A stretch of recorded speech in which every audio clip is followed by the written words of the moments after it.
साथियों, banking sector को और मजबूत करने के लिए कोऑपरेटिव बैंकों को भी आरबीआई के दायरे में लाया गया।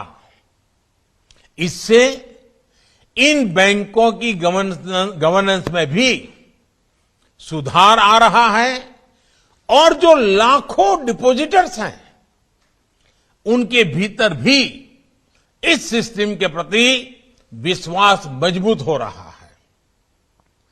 बीते कुछ समय में डिपॉजिटर्स के हितों को देखते हुए ही अनेक फैसले लिए गए हैं। वन नेशन वन अम्बर्समेंट सिस्टम, इससे डिपॉजिटर्स को और इन्वेस्टर फर्स्ट के कमिटमेंट को बल मिला है। आज जो योजना लॉन्च हुई है, इससे बैंक, एनबीएफसीज और प्रीपेड इंस्ट्रूमेंट में 44 करोड़ लोन अकाउंट और 220 करोड़ डिपॉजिट अकाउंट, इसके जो धारक हैं उन धारकों को सीधी राहत मिलेगी।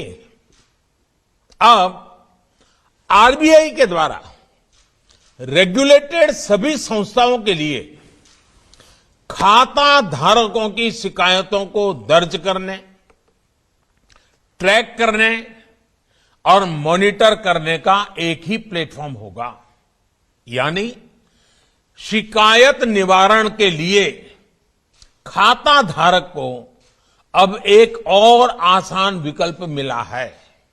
जैसे कि अगर किसी का बैंक अकाउंट लखनऊ में हो और वो दिल्ली में काम कर रहा हो, तो पहले होता यह था कि उसको लखनऊ के एम्बर्समेंट को ही शिकायत करनी पड़ती थी, लेकिन अब उसे भारत में कहीं से भी अपनी शिकायत दर्ज करने की सुविधा मिल गई है। मुझे यह भी बताया गया है कि ऑनलाइन फ्रॉड, साइबर फ्रॉड से जुड़े मामलों को एड्रेस करने के लिए आरबीआई ने इस योजना में आर्टिफिशियल इंटेलिजेंस के व्यापक उपयोग का प्रावधान किया है।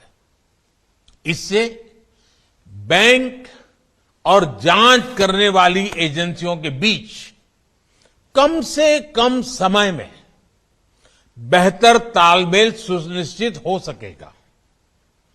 जितनी जल्दी एक्शन होगा, फ्रॉड से निकाली गई रकम की रिकवरी की संभावनाएं उतनी ही अधिक होगी। ऐसे कदमों से डिजिटल पेनिट्रेशन और कस्टमर इंक्लूसिवनेस का दायरा भी बड़े विश्वास के साथ बढ़ेगा, कस्टमर का भरोसा और बढ़ेगा।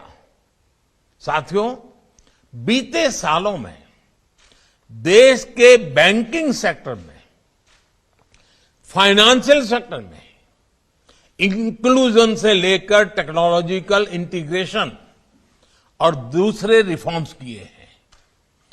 उनकी ताकत हमने कोविड के इस मुश्किल समय में देखी है और उसके कारण सामान्य मानवीय की सेवा करने का एक संतोष भी पैदा होता है। सरकार जो बड़े बड़े फैसले ले रही थी, उसका प्रभाव बढ़ाने में आरबीआई के फैसलों ने भी बहुत बड़ी मदद की है और मैं आरबीआई गवर्नर और उनकी पूरी टीम को सार्वजनिक रूप से इस संकट काल में जिस प्रकार से उन्होंने चीजों को हिम्मतपूर्वक निर्णय किए हैं, इसके लिए बहुत बहुत बधाई देता हूं, पूरी टीम का अभिनंदन करता हूं। सरकार द्वारा जिस क्रेडिट गारंटी स्कीम की घोषणा की गई थी, उसके तहत लगभग 2,90,000 करोड़ रुपए से अधिक का लोन स्वीकृत किया जा चुका है। इसकी मदद से 1.25 करोड़ से अधिक लाभार्थियों ने अपना उद्यम और मजबूत किया है। इसमें से अधिकतर एमएसएमईज हैं, हमारे मध्यम वर्ग के छोटे उद्यमी हैं। साथियों, कोविड काल में ही सरकार द्वारा छोटे किसानों को किसान क्रेडिट कार्ड देने के लिए विशेष मुहिम चलाई गई, जिससे 2.5 करोड़ से अधिक किसानों को केसीसी कार्ड्स भी मिले और लगभग 2.25 लाख करोड़ का कृषि ऋण भी उन्हें मिल गया। पीएम स्वनिधि से करीब 26 लाख स्ट्रीट वेंडर्स को, जो ठेला चलाते हैं, सब्जी बेचते हैं, ऐसे 26 लाख लोगों को ऋण मिल चुका है।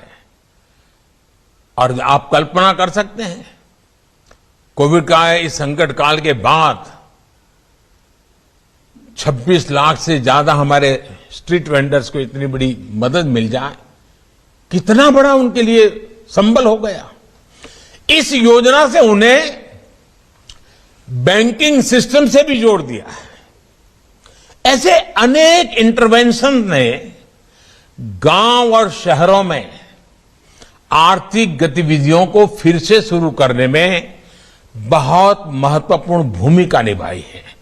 साथियों, 6 पहले तक भारत में बैंकिंग, पेंशन, इंश्योरेंस, ये सब कुछ एक एक्सक्लूसिव क्लब जैसा हुआ करता था। देश का सामान्य नागरिक, गरीब परिवार, किसान, छोटे व्यापारी, कारोबारी, महिलाएं, दलित, वंचित, पिछड़े, इन सबके लिए ये सब सुविधाएं बहुत दूर थी। जिन लोगों पर इन सुविधाओं को गरीब तक पहुंचाने की जिम्मेदारी थी, उन्होंने भी इस पर कभी ध्यान नहीं दिया, बल्कि बदलाव ना हो, कोई परिवर्तन ना आए, गरीब तक जाने के रास्तों को बंद करने के लिए जो कुछ भी तर्क दे सकते हैं, भांति भांति के बहाने, यही एक परंपरा हो गई थी।